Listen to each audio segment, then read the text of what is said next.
Hello my dear student, welcome to my channel MH edu hub. আশা করি তোমরা সকলেই ভালো আছো, সুস্থ আছো এবং পড়াশোনার মধ্যে আছো। আজকের এই ভিডিওটা তোমরা যারা বর্তমানে অষ্টম শ্রেণীতে পাঠরত তোমাদের জন্য অত্যন্ত গুরুত্বপূর্ণ হতে চলেছে। তার কারণ আজকে এই ভিডিওতে আমি তোমাদের আসন্ন দ্বিতীয় পর্যায়ক্রমিক মূল্যায়ন 2026-এর দিকে লক্ষ্য রেখে পরিবেশ অর্থাৎ ইভিএস থেকে একটা মডেল প্রশ্নপত্র কিন্তু আলোচনা করব।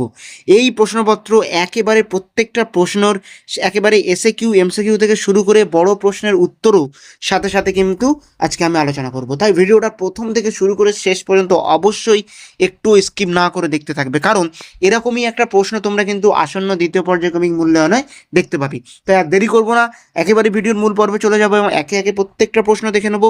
তবে ভিডিও শুরু করার আগে তোমাদের কাছে একটাই আবেদন, যারা আমাদের চ্যানেলে নতুন, দয়া করে চ্যানেলটিকে সাবস্ক্রাইব করে দিয়ে পাশে থাকা বেল আইকন অবশ্যই প্রেস করে দিও, কারণ তোমার একটা সাবস্ক্রাইব আমাকে নতুন নতুন ভিডিও বানাতে উদ্বুদ্ধ করে। তো চলো একেবারে ভিডিওর মূল পর্বে চলে যাই এবং একে একে প্রতিটি প্রশ্ন উত্তর সহ দেখে নিই।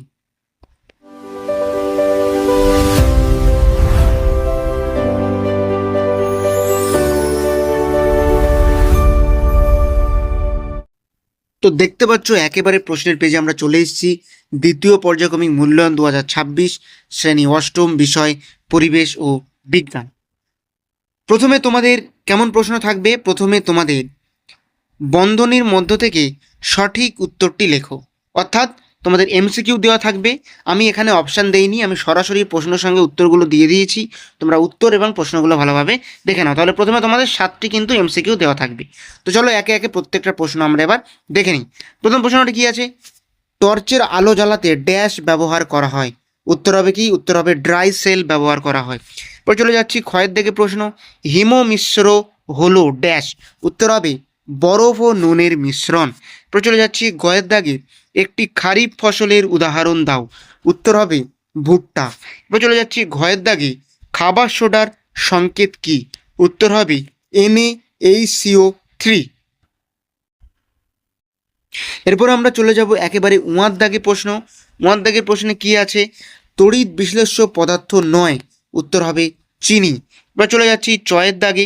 চয়ের দাগের প্রশ্নে কি আছে? চাপ বাড়ালে তরলের স্ফুটনাঙ্ক কি হয়? উত্তর হবে বাড়ে।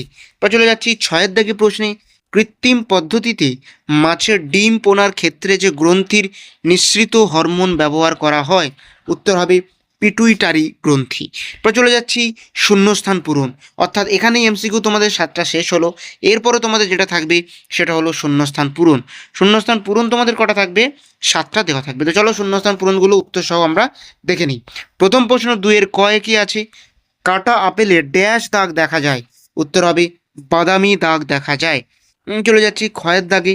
প্রমাণ বায়ুমণ্ডলীয় চাপে জলের স্ফুটনাঙ্ক ড্যাশ। উত্তর হবে 100°C। তো চলে যাচ্ছি গয়ের দাগে। ঝড়ে মেঘের উপরে ওঠা ও নিচে নামার সময়ে জলকণাগুলো ড্যাশ হয়। উত্তর হবে তড়িৎ আধানযুক্ত হয়। তো চলে যাচ্ছি ঘয়ের দাগে। কোনো পদার্থের একক ভরের উষ্ণতা 1°C বৃদ্ধি করতে প্রয়োজনীয় তাপকে ওই পদার্থের ড্যাশ বলে। উত্তর হবে আপেক্ষিক তাপ বলে। চলে যাচ্ছি উঁয়ার দাগে। টর্চের আলো জ্বালাতে ড্যাশ ব্যবহার করা হয়। উত্তর হবে ড্রাই সেল ব্যবহার করা হয়। চলে যাচ্ছি চয়ের দাগে প্রশ্ন। খাবার সোডার রাসায়নিক সংকেত কি? উত্তর হবে NaHCO3। এবং ছয়ের দাগের প্রশ্ন। চাপ বাড়ালে তরলে স্ফুটনাঙ্ক কি হয়? বাড়ে। তো এই হয়ে গেল তোমাদের 7 এবং 7 অর্থাৎ 14 নম্বরের এমসিকিউ প্রথমে, এবং তারপরে শূন্যস্থান পূরণ। এরপরে আমরা চলে যাব 2-1 কথায় উত্তর দাও, অর্থাৎ এসএকিউ। এসএকিউ তোমাদের কটা থাকবে? 7টি থাকবে, সেখানে তোমাদের 7টি করতে হবে। তো চলো একে একে প্রত্যেকটা প্রশ্ন উত্তর সহ দেখে নিই। প্রথম কয়ের দিকের প্রশ্ন কি আছে? মরিচার সংকেত কি? Fe2O3XH2O, এইটা হলো মরিচার সংকেত। এরপর চলে যাচ্ছি ক্ষয়ের দিকে প্রশ্ন। খয়ের দিকে প্রশ্ন কি আছে? থার্মোফ্লাক্স কে আবিষ্কার করেন? উত্তর হবে জেমস ডিউয়ার। এরপর চলে যাচ্ছি গয়ের দাগে। যেসব পদার্থ রাসায়নিক বিক্রিয়ায় বেগ বাড়ায় তাদের কি বলে? উত্তর হবে অনুঘটক। এবার চলে যাচ্ছি ঘয়ের দাগে। গলিত NaCl এর তড়িৎ বিশ্লেষণে অ্যানোডে কোন গ্যাস উৎপন্ন হয়? উত্তর হবে ক্লোরিন গ্যাস উৎপন্ন হয়। এবার চলে যাচ্ছি উঁয়ার দাগে। মেঘের কোন অংশ ধনাত্মক তড়িৎগ্রস্ত হয়? উত্তর হবে উপরের অংশ। চলে যাচ্ছি চয়ের দাগে। একটি তীব্র তড়িৎ বিশ্লেষণের নাম লেখো। উত্তর হবে এই সেল অর্থাৎ হাইড্রোক্লোরিক অ্যাসিড। চলে যাচ্ছি 6 দাগে, শীতকালে ভোরবেলায় ঘাসের ডগায় শিশির দেখা যায় কেন? উত্তর হবে জলীয় বাষ্পের ঘনীভবনের জন্য। তো এই ছিল তোমাদের মোট 1 নম্বরের 3 ধরনের প্রশ্ন 21টি। পরবর্তীতে তোমাদের 3 মার্কসের 7টি প্রশ্ন কিন্তু লিখতে হবে। তো সেইখানে যাওয়ার আগে তোমাদের কাছে একটাই আবেদন, যারা আমাদের চ্যানেলে নতুন, তোকে চ্যানেলটিকে সাবস্ক্রাইব করে দিয়ে পাশে থাকা বেল আইকন অবশ্যই প্রেস করে দেবে এরকম ভিডিও পাওয়ার জন্য। তো চলো পরবর্তীতে আমরা দেখে নিই। 2 নম্বরের প্রশ্ন আছে, 3 নম্বরের এরপরও থাকবে। এখন 2 নম্বরের প্রশ্ন তোমাদের কটা লিখতে হবে? তোমাদের লিখতে হবে মোট 4টি, দেওয়া থাকবে 5টি। তো চলো একে একে আমরা সেই 2 নম্বরের প্রশ্নগুলো দেখে নিই। প্রথম কয়েক দাগের প্রশ্নে কি আছে? পিক্টোগ্রাফ কি? উত্তর হবে বিভিন্ন প্রতীক বা ছবির সাহায্যে তথ্য প্রকাশ করার পদ্ধতিকে পিক্টোগ্রাফ বলা হয়। দ্বিতীয় প্রশ্ন কি আছে? বজ্র নিরোধক কি? উত্তর হবে বজ্রপাতের হাত থেকে মানুষ ও বাড়িঘরকে রক্ষা করার জন্য ভবনের উপর স্থাপিত ধাতব দণ্ডকে বজ্র নিরোধক বলে। এবার চলে যাচ্ছি গয়ের দাগে, বরফকে কাঠের গুঁড়ো দিয়ে ঢেকে রাখা হয় কেন?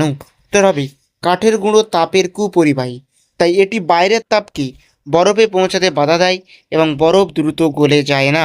এবার চলে যাচ্ছি ঘয়ের দাগে, তাপ ও উষ্ণতার মধ্যে পার্থক্য লেখো। উত্তর হবে তাপ হলো এক প্রকার শক্তি, কিন্তু উষ্ণতা হলো কোনো বস্তুর গরম বা ঠান্ডার পরিমাপ। তাপের একক জুল, উষ্ণতার একক ডিগ্রি সেলসিয়াস বা কেলভিন। অথবা প্রশ্ন কি আছে? ঘনীভবন কাকে বলে? জলীয় বাষ্প ঠান্ডা হয়ে তরল জলে পরিণত হওয়ার প্রক্রিয়াকে ঘনীভবন বলে। এবং উয়ার দাগে অর্থাৎ সবার শেষ দাগে প্রশ্ন কি আছে? শীতকালে উলের জামা খুললে গায়ের লোম সোজা হয়ে যায় কেন?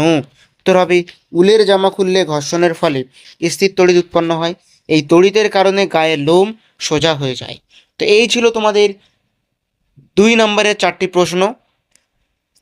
এরপরে তোমাদের যেটা থাকছে সেটা হলো 3 মার্কসের প্রশ্ন, যেখান থেকে তোমাদের লিখতে হবে কটা?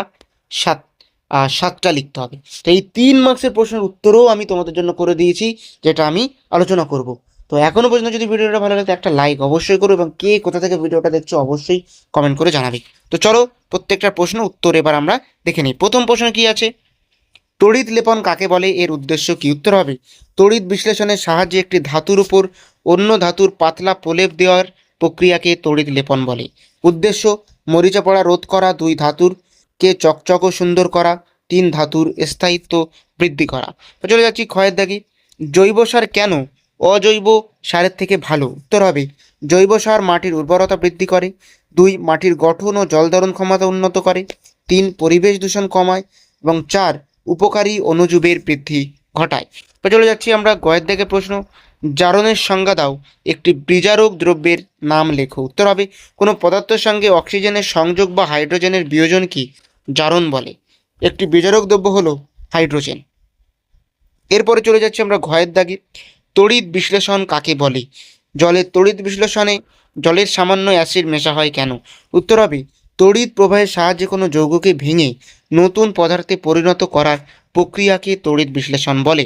বিশুদ্ধ জল তড়িতের দুর্বল পরিবাহী, তাই তড়িৎ পরিবাহিত বাড়ানোর জন্য জলের সঙ্গে সামান্য সালফিউরিক অ্যাসিড মেশানো হয়। অথবা দিয়ে কি প্রশ্ন আছে? কোনটি তড়িৎ বিশ্লেষ্য, কোনটি অবিশ্লেষ্য তা লেখো। চিনি তড়িৎ অবিশ্লেষ্য, অ্যামোনিয়াম সালফেট বিশ্লেষ্য, সালফিউরিক অ্যাসিড বিশ্লেষ্য, গ্লুকোজ অবিশ্লেষ্য। এবার চলে যাচ্ছি উয়ার দাগের প্রশ্ন। উয়ার দাগের প্রশ্ন কি আছে? তড়িৎ আধান কি? বজ্রপাতের সময় তোমাদের কি করা উচিত? উত্তর হবে কোনো বস্তুর এমন ধর্ম যার কারণে তা তড়িৎ বল প্রয়োগ করে তাকে তড়িৎ আধান বলে। বজ্রপাতের সময় করণীয় কি? খোলা মাঠে না থাকা, বড় গাছের নিচে আশ্রয় না নেওয়া, বৈদ্যুতিক যন্ত্র ব্যবহার না করা, 4 নিরাপদে ঘরের ভিতরে অবস্থান করা। বা চলে যাচ্ছি 6 অনুঘটক কাকে বলে? এর উদ্দেশ্য কি?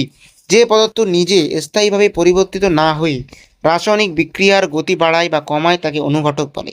উদ্দেশ্য বিক্রিয়ার গতি বৃদ্ধি বা নিয়ন্ত্রণ করা, 2 কম সময়ে বিক্রিয়া সম্পন্ন করা। বা চলে যাচ্ছি মরিচা কাকে বলে, অর্থাৎ অথবা দিয়ে প্রশ্ন, এর বৈশিষ্ট্য লেখো। প্রথম প্রশ্ন কি আছে? লোহার সঙ্গে অক্সিজেন ও জলীয় বাষ্পের বিক্রিয়ায় যে বাদামি রঙের পদার্থ তৈরি হয় তাকে মরিচা বলে। বৈশিষ্ট্য বাদামি রঙের হয়, লোহাকে দুর্বল করে, 3 সহজে খসে পড়ে। এবার চলে যাচ্ছি 6 দাগে, জোড় কলম কাকে বলে? একটি আগাছানাশকের নাম লেখো। 2টি ভিন্ন উদ্ভিদের অংশকে যুক্ত করে একটি নতুন গাছ তৈরির পদ্ধতিকে জোড় কলম বলে। একটি আগাছানাশক হলো 2,4-D। অথবা দিয়ে কি প্রশ্ন আছে, মৌমাছিকে সমাজবদ্ধ জীব বলা হয় কেন? এপিয়ারি কি? মৌমাছি একটি দলবদ্ধ জায়গায় বাস করে এবং রানী, শ্রমিক ও পুরুষ মৌমাছির মধ্যে কাজের ভাগ থাকে, তাই মৌমাছিকে সমাজবদ্ধ জীব বলা হয়। এপিয়ারি কি?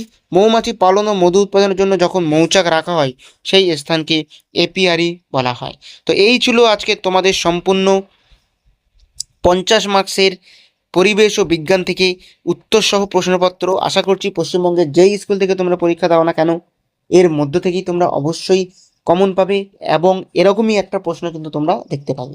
যদি ভিডিওটা ভালো লেগে থাকে একটা লাইক অবশ্যই করবে, আমার চ্যানেলকে সাবস্ক্রাইব করে দিয়ে পাশে থাকা বেল আইকনে অবশ্যই প্রেস করে দেবে, যাতে আমি এরকম ভিডিও ছাড়লে তার নোটিফিকেশান সবার আগে তোমার কাছে গিয়ে পৌঁছায়। তো আজকে ভিডিও এই পর্যন্ত, দেখা হচ্ছে পরবর্তী নতুন এবং গুরুত্বপূর্ণ কোনো ভিডিওতে।